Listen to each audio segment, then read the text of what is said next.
Muito obrigado, Sra. Presidente, senhoras e senhores deputados, cumprimentando-nos a todos. Queria começar por saudar o Sr. Presidente da Junta de Freguesia de Santa Maria Maior e, através dele, o Centro Cultural Magalhães Lima, pela vitória da sua marcha no último concurso realizado no passado dia 12 à noite, saudando também todas as outras coletividades que contribuíram para este grande momento das nossas festas da cidade. Este foi, aliás, um trimestre onde a cidade esteve permanentemente animada, pelo menos desde as grandes comemorações que se realizaram pelos 40 anos de 25 de Abril, e tem sido demonstrativo da vitalidade que as diversas organizações têm tido na utilização e ocupação do espaço público da cidade de Lisboa. Gostaria de me concentrar, sobretudo, em três temas. Bom, em primeiro lugar, sublinhar que, ao longo deste trimestre, teve lugar com importante intensidade o ciclo participativo no Governo da cidade de Lisboa. Por um lado, através da 7ª edição do Orçamento Participativo, a 4ª edição do Orçamento Participativo Escolar e mais uma edição do programa BIPZIP. No Orçamento Participativo, mais uma vez aumentámos o número de participantes, tendo recebido este ano 669 propostas, o que significa um aumento bastante importante relativamente às 551 obtidas o ano passado. Creio que é uma metodologia de participação que está bastante consolidada, tem dado bons resultados e continua a registrar ampla participação. O Orçamento Participativo Escolar tem sido uma iniciativa que tem permitido fomentar a cultura da participação, a cultura da administração e Rio Ferreira, Passos Manuel, São José e Patrício Prazeres tiveram envolvidas. Cerca de 200 alunos participaram na elaboração de propostas e mais de 1.200 participaram na sua votação. É uma forma importante de estimular, desde a infância, a participação na vida da cidade. O programa BIPZIP teve mais uma edição. Tem sido uma metodologia participativa incidente nos bairros e zonas de intervenção prioritária. E também aqui temos verificado uma participação crescente, com mais 138 novas entidades a participarem, num total de 362 que apresentaram propostas para esta edição do programa BIPZIP. Creio que, em matéria de governação da cidade, podemos estar satisfeitos com a forma como se tem vindo a consolidar os diferentes métodos de participação que temos vindo a desenvolver. Não queria deixar de aproveitar esta ocasião para falar de um tema que tem referido muita e merecida atenção por parte desta Assembleia Municipal, que tem a ver com o funcionamento do nosso sistema semafórico. Como sabem, o concurso aberto em 2011 para a adjudicação da manutenção do sistema de semáforos da cidade de Lisboa sofreu várias vicissitudes no concurso e judiciais, o que fez que só em 30 de julho de 2013 tivesse sido finalmente adjudicada à empresa que venceu o concurso, a Siemens, todo o processo de limpeza, reabilitação, detecção de avarias, recuperação de avarias e de equipamentos danificados relativo à rede de semáforos. O que significou que durante ano e meio o sistema de manutenção foi frágil e estavam acumuladas muitas situações críticas. A verdade é que na evolução que tem sido feita ao longo destes meses, relativamente à resposta da empresa adjudicatária, podemos registar com satisfação uma clara melhoria, apesar de ainda não se ter atingido o ponto que se tem de atingir, que é o de incumprimento zero.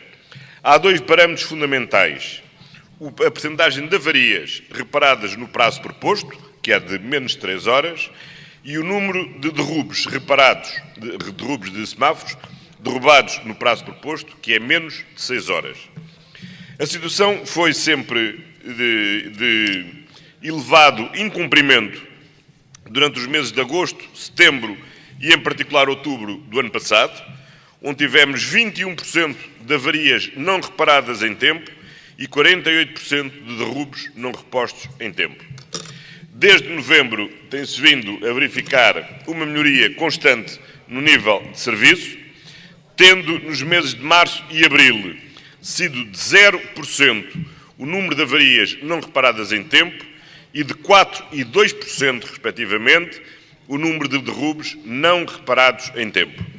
Significa isto que, apesar da situação não se poder considerar ainda resolvida, temos de reconhecer que estamos numa trajetória positiva e que tende, se se mantiver esta tendência nos próximos meses, para uma solução, como é, aliás, obrigação da empresa concessionária. A sua reputação e os seus créditos só podem garantir, aliás, que assim seja. Queria, por fim, de ter mais tempo sobre a reforma administrativa da cidade. Amanhã mesmo, o plenário da Câmara apreciará o relatório de monitorização que tem sido feita sobre a reforma administrativa. Todos temos bem consciência da dimensão do processo que iniciámos na cidade de Lisboa, felizmente bastante distinto do processo que tem existido em outras zonas do país. Não obstante, é um processo com uma ambição imensa, que envolve a transferência de 1.177 funcionários do município para os quadros das juntas de freguesia, a transferência de 700 equipamentos e de mais de 350 hectares de áreas verdes. Estes números dão bem a dimensão daquilo que temos entre mãos. E o que isso significa? Num processo onde, simultaneamente, as freguesias estão também a reorganizar os seus serviços, visto que a maioria delas foram objeto de fusão com outras freguesias ou foi criado de raiz, como é o caso da freguesia do Parque das Nações. Não obstante, creio que, conjuntamente, temos vindo a ultrapassar os vários problemas que, necessariamente, a execução de um projeto com esta ambição comporta. E queria, por isso, agradecer a todos e sem exceção, e todas as senhoras e senhores presidentes das juntas de freguesia, toda a colaboração que tem existido com a Câmara Municipal e agradecer muito especialmente ao Sr. Vice-Presidente e aos vereadores Graça Fonseca e Eduardo Cordeiro o acompanhamento de proximidade que têm mantido deste processo muito exigente e de grande ambição. É sabido que este processo tem sido particularmente complexo no que diz respeito à área da higiene e da limpeza urbana. Essa situação não pode ser ignorada e essa situação exige necessariamente a adoção de medidas. É sabido que desde 2007 o município de Lisboa adotou uma política muito conservadora em matéria de recrutamento de pessoal. Em 2007, nós tínhamos ao serviço do município 10.600 pessoas, 9.800 no quadro do município e mais 800 com falsos contratos de prestação de serviço que vieram a ser integrados nos quadros do município. Desse número de 10.600 colaboradores que tínhamos em 2007, houve uma redução constante e gradual do número de funcionários ao serviço do município, até termos chegado ao final, a 31 de dezembro de 2013, com 9.061 colaboradores ao serviço do município de Lisboa. Significa isto que esta redução de 1.600 funcionários e que se traduziu numa redução da despesa em 6,5%, foi uma política adotada pelo município no quadro da contenção das despesas correntes e em que fomos além da própria limitação legal à contratação de pessoal. No final do ano, era claro para nós que, após a conclusão da primeira fase do processo de transferência de pessoal para as juntas de freguesia, era necessário reavaliar as necessidades de contratação de pessoal.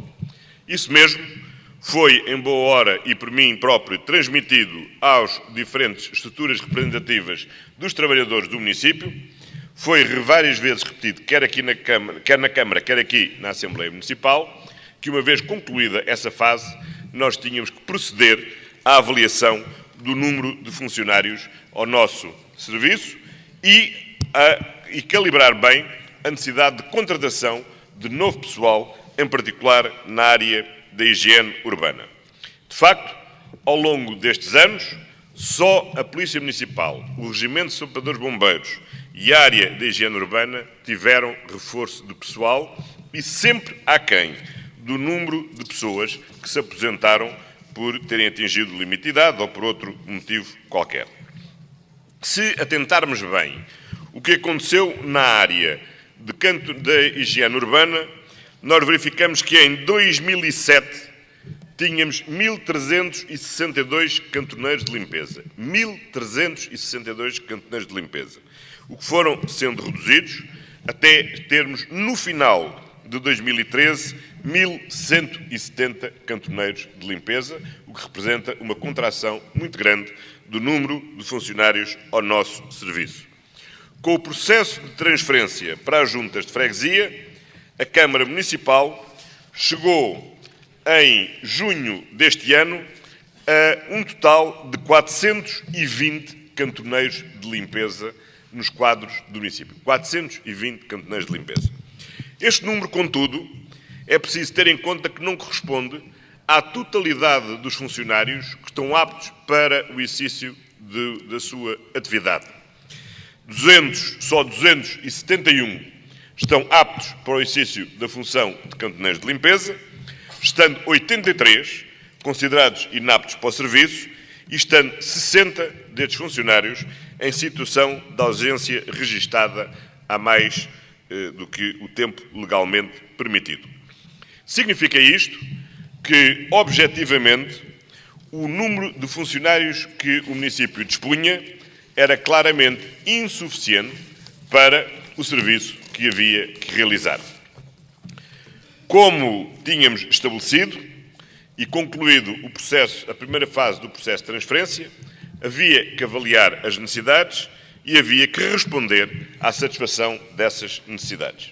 Por isso, o município decidiu, simultaneamente, abrir um concurso para a contratação de 150 novos cantoneiros e, simultaneamente, proceder à contratação em regime de prestação de serviços ou em regime de contrato de emprego e inserção de 114 cantoneiros que já estão ao nosso serviço, de forma a responder ao período, à satisfação das necessidades, no período necessariamente longo, como sabemos, em que legalmente longo, que decorre o concurso de admissão nos quadros do município de Lisboa.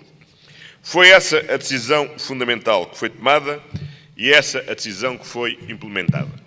Admito que podíamos talvez ter sido menos prudentes e ter antecipado um pouco mais cedo a necessidade da abertura deste concurso. Creio, contudo, que a evolução da receita do município, que todos conhecem, a necessidade de manter equilibradas as finanças do município e a preocupação de prosseguir uma trajetória de redução sustentada da nossa despesa corrente, justificam largamente a opção que fizemos por ter levado até ao limite a necessidade de tomar uma decisão e quantificá-la contra a contratação de novos recursos. Isso necessariamente afetou o funcionamento do serviço de recolha de lixo em vários pontos da cidade e, em particular, um serviço que era efetivamente assegurado pelo pessoal que, devendo estar afeto à lavagem e à varredura e que por isso foi transferido para as juntas de freguesia, estava anteriormente afeto não à lavagem e à varredura, mas a fazer uma tarefa, que é a tarefa de recolher os resíduos incorretamente ou indevidamente depositados junto aos ecopontos e que têm que ser recolhidos, apesar de indevidamente depositados. Foi aqui neste ponto que houve, sobretudo, uma maior ruptura de pessoal e em que foi necessário, e é necessário, repor rapidamente a sua capacidade de remoção. Mas que nos indica, sobretudo, que mais do que remover, há que acrescer a informação aos cidadãos e a campanha de pedagogia para que as pessoas saibam que junto aos ecopontos não é local para deposição de resíduos e que os ecopontos são única e exclusivamente locais para deposição dos resíduos nos respectivos contentores.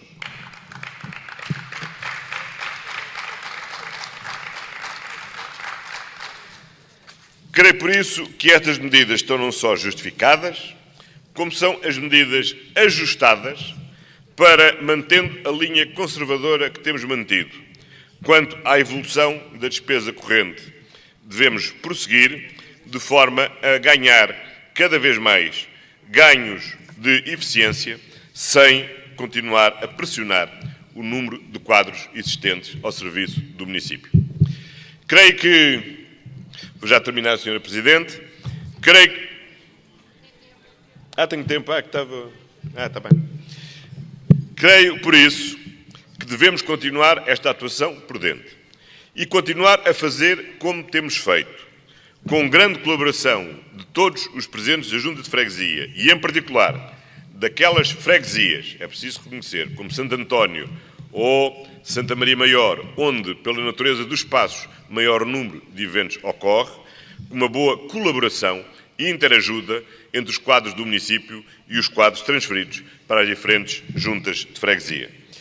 E creio que é assim que podemos ir andando e medindo, sem tomar decisões que possam ser precipitadas e que melhorias na qualidade da gestão e o próprio ajustamento natural de um sistema brutalmente e subitamente alterado, necessariamente vai permitir, sem assumirmos compromissos, para além daquilo que no futuro pudéssemos vir a considerar necessário e devidamente sustentável. Creio por isso que está encontrado o caminho para resolver o problema imediato e para criar condições para que no futuro possamos continuar atempadamente a abrir os concursos de admissão sempre que eles forem necessários e quando eles forem necessários. Gostaria de recordar que, apesar desta política conservadora, os falsos contratos de prestação de serviço foram, entretanto, integrados nos quadros do município e que a generalidade dos funcionários da EPUL, ou melhor, a totalidade dos funcionários da EPUL que assim o desejaram, ou já foram admitidos ou estão em fase conclusiva dos concursos para a sua admissão e consolidação nos quadros municipais. Queria, por isso, Sra. Presidente, concluir dizendo que julgo que, resolvidos estes problemas, os frutos que estavam projetados, resultantes da reforma administrativa, serão claramente mais visíveis do que esta pequena parcela do problema, que, sendo muito visível, é, apesar de tudo, bastante diminuta, tendo em conta a gigantesca dimensão dos processos de transferência de competências do município de Lisboa para as suas freguesias. Muito obrigado.